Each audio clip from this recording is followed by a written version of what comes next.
rules and regulations in any facility is of the utmost importance.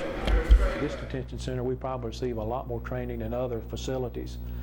When there are 32 officers on duty in charge of controlling over 500 inmates, Major Jeff Phillips says training is the difference between life and death. Knowing what you have, acting on what you see, and getting that information out to everyone that's involved.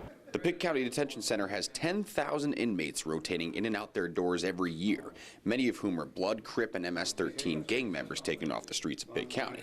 It's Sergeant Jerry Allen's job to sort them all out. Number one, I try to find out the gang and their names and if they are friends or foes.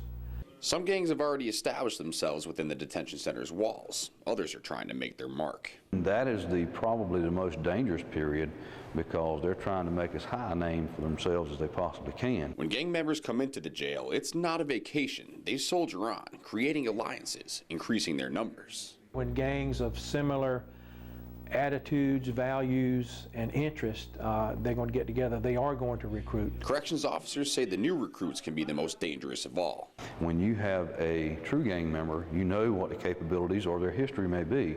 When you have someone that's just getting involved in one, you may not know anything about that person.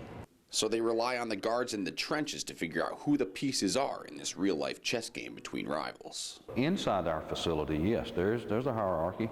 Just like on the outside, orders come from the top down. You want to make sure that you pay close attention to the person you think those orders are coming from. Orders that don't only target other inmates, but also the people looking over them. In past, we have had investigations that certain officers were targeted. People will try to sneak anything in. Things that we would think normally as an ordinary item that's not dangerous, which it is not in itself, but behind their creativity, they can make a weapon. It's a struggle that Major Phillips refuses to lose. You fight those battles every day so that you don't lose the war in the end. Major Phillips says it's not just intelligence gathered by detention center staff to figure out who's in which gang. They also work with outside law enforcement agencies to gather details on the inmates. Reporting in the Greenville newsroom, I'm Michael Hennessy for Fox Eastern Carolina News.